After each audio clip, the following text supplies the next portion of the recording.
Dear students, welcome back in my YouTube channel. आज के इस वीडियो के अंदर हम बात करेंगे आईपीयू बीएससी नर्सिंग काउंसलिंग के बारे में। आईपीयू की फाइनली राउंड 3 की जो काउंसलिंग है वो कंप्लीट होने जा रही है एंड उसके बाद आईपीयू के स्पोर्ट राउंड की काउंसलिंग स्टार्ट होगी। तो काफ़ी सारे स्टूडेंट्स के मन में डाउट हो रहा है कि जो स्पोर्ट राउंड की काउंसलिंग होगी वो किस तरीके से होगी, कब होगी और किन कैंडिडेट्स के लिए होगी। तो आज के इस वीडियो को एंड तक जरूर देखिएगा, आपके सारे डाउट्स आज के इस वीडियो के अंदर मैं क्लियर करने जा रहा हूँ। आईपीयू की जो राउंड 3 की जो आपकी काउंसलिंग है उसकी जो रिपोर्टिंग है वो आपको 6 नवंबर को जो है उसकी ओवर होने जा रही है।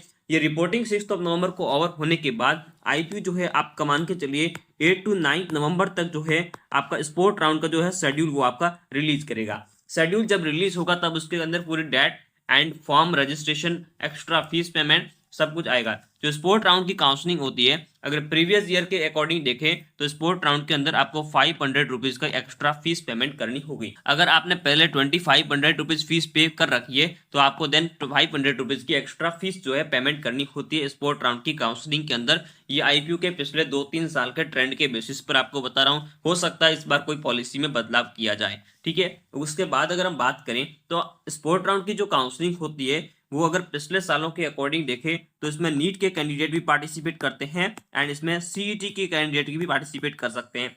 अभी तक सीईटी की जो काउंसलिंग है वो अभी तक स्टार्ट नहीं हुई है, लेकिन आईपीयू इस बार जो है सीईटी के कैंडिडेट को स्पोर्ट राउंड से इन्वॉल्व कर सकते हैं, क्योंकि राउंड 3 से पार्टिसिपेट नहीं किया है उनको, तो अभी स्पोर्ट राउंड के अंदर उनको पार्टिसिपेट किया जाएगा सीईटी के कैंडिडेट को। तो उनका एप्लीकेशन फॉर्म फिल भी होगा एंड आगे इनकी फर्दर काउंसलिंग भी होगी। तो स्पोर्ट राउंड की काउंसलिंग आपसे 8 से 9 नवंबर तक आप इसके शेड्यूल को एक्सपेक्ट कर सकते हैं। बहुत ही जल्दी इसका शेड्यूल जो है वो रिलीज किया जाएगा। अब हम देखें आईपीयू सीईटी की जो काउंसलिंग है मोस्ट प्रोबेबली जो है आपकी कब से स्टार्ट होगी, आपके स्पोर्ट राउंड से स्टार्ट होने की पूरे चांसेस हैं। और आईपीयू इसका नोटिस भी अब रिलीज करेगी। 6 नवंबर के बाद इसका नोटिस डिक्लेयर किया जाएगा, रिलीज किया जाएगा। स्पोर्ट राउंड के अंदर जो है नीट के कैंडिडेट को भी पार्टिसिपेट किया जाएगा, क्योंकि काफी सारे प्राइवेट कॉलेज के अंदर अभी भी सीट वैकेंट है। तो उसके अकॉर्डिंग देखा जाए तो नीट के कैंडिडेट को भी स्पोर्ट राउंड के अंदर पार्टिसिपेट किया जाएगा एंड फ्रेश रजिस्ट्रेशन का ऑप्शन भी मिलेगा। एंड जिन कैंडिडेट ने राउंड 1 राउंड 2 की काउंसलिंग में कोई सीट उनको अलॉट हुई थी, उन्होंने फीस पेमेंट जो है वो नहीं किया था, 60,000 रुपीज फीस पेमेंट नहीं की थी, यहाँ पे रिपोर्टिंग नहीं की थी और वो काउंसलिंग से आउट हो गए थे, तो वो कैंडिडेट अब डायरेक्टली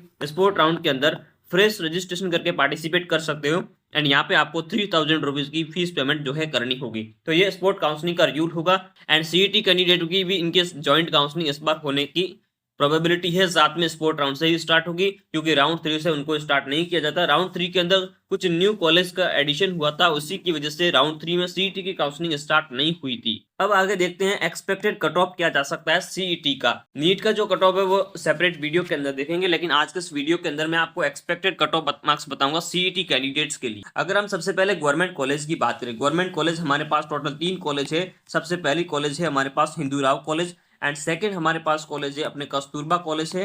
कस्तूरबा के बाद हमारा नंबर 3 कॉलेज है पन्ना दाई। तो आईपीयू के अंदर टोटल 3 गवर्नमेंट कॉलेजेस, जिसके अंदर पहली है आपकी हिंदू राव कॉलेज, दूसरी Kasturba college of nursing and तीसरी पन्ना दाई। अब कट ऑफ मार्क्स को देखें, इन तीनों कॉलेज के अंदर सीटें काफी कम होती है। 3 राउंड की काउंसलिंग नीट के बेसिस पर कंडक्ट करी जा चुकी है। अब इनके अंदर सीट की वैकेंसी भी काफी कम रह चुकी है। तो अगर सीईटी का जो कट ऑफ है इसमें हाई जाने की प्रोबेबिलिटी इस पर रहेगी। हिंदू राव की बात करें, आपकी अप टू अगर 50 CML है, 50 CML तक अगर आपकी है तो आपको इसमें एडमिशन मिलने के चांसेस रहेंगे। कस्तूरबा कॉलेज में अगर आपकी अप टू 75 CML है, आप इसको टारगेट कर सकते हैं, आपको इसमें एडमिशन मिलने के चांसेस रहेंगे। पन्ना धाई की अगर इसमें बात करें तो अगर आपका 100 से 125 CML है तो आप गवर्नमेंट कॉलेज को आप टारगेट कर सकते हैं, आपको एडमिशन मिलने के चांसेस इसमें बन सकते हैं। गवर्नमेंट कॉलेज का कट ऑफ देखने के बाद हमारे सामने प्राइवेट कॉलेजेस हैं। तो सबसे पहले देखते हैं जो कि आईएनसी अप्रूव्ड कॉलेज है उनका कट ऑफ मार्क्स कितना जा सकता है। सबसे पहले हम इसमें बात करेंगे लक्ष्मीबाई बत्रा कॉलेज की। ठीक है, लक्ष्मीबाई बत्रा कॉलेज हमारी एक प्राइवेट इंस्टीट्यूट है जिसके अंदर मैनेजमेंट कोटा की भी काउंसलिंग कंडक्ट हुई है। उसके बाद हम इसमें बात करें एसटी स्टीफन की अगर बात करते हैं तो उसका भी कट ऑफ मार्क्स देखते हैं, जो कि ओल्ड कॉलेज है, अच्छी कॉलेज मानी जाती है, लेकिन गवर्नमेंट के कंपेरिजन में उतनी अच्छी नहीं है। लेकिन आप इसमें एडमिशन ले सकते हैं क्योंकि आईएनसी अप्रूव्ड भी है और अपना अगर ईयर वेस्ट नहीं करना चाहते तो आप इसमें एडमिशन ले सकते हैं। तो इसमें आप टारगेट कर सकते हैं, अगर आपका जो CML 175 तक अगर आपका CML है आप इसमें टारगेट कर सकते हैं, आपको एडमिशन मिलने के चांसेस रहेंगे। वहीं एसटी स्टीफन की बात करें तो इसके अंदर आप 200 CML तक है तो आप इसको टारगेट कर सकते हैं, आपको एडमिशन मिलने की प्रोबेबिलिटी रहेगी, क्योंकि काफ़ी सारे जो CET के कैंडिडेट हैं उन्होंने अनदर कोर्स को चूज करके उसमें एडमिशन ले लिया है, तो कैंडिडेट भी अब CET के कम हो चुके हैं, जो उसके अकॉर्डिंग इसका कट ऑफ इस रेंज तक आ सकता है। ये आपका फाइनल स्पेशल हिस्ट्री तक का मैं आपको बता रहा हूँ, इतना कट ऑफ इसमें जा सकता है। अब अगर हम बात करें एक न्यू कॉलेज जो ऐड हुई है, महाराजा अग्रसेन जो कॉलेज है, महाराजा अग्रसेन की अगर सीट वैकेंसी रहती है तो उस कंडीशन में इसको आप 220 CML तक आपको इसमें एडमिशन मिलने के चांस रह सकता है। अगर सीट की ज़्यादा वैकेंसी रही तो इसमें एडमिशन 250 CML भी जा सकता है। इस कंडीशन के अंदर सीट की वैकेंसी के ऊपर ये डिपेंड करेगा कि जो स्पोर्ट राउंड की काउंसलिंग है इसमें कितनी सीट वैकेंट रहती है, उसी के अकॉर्डिंग जो स्पेशल स्ट्रैक है, स्पेशल स्पोर्ट राउंड में 250 CML तक कट ऑफ जाने की प्रोबेबिलिटी इस बार रहने चाहिए।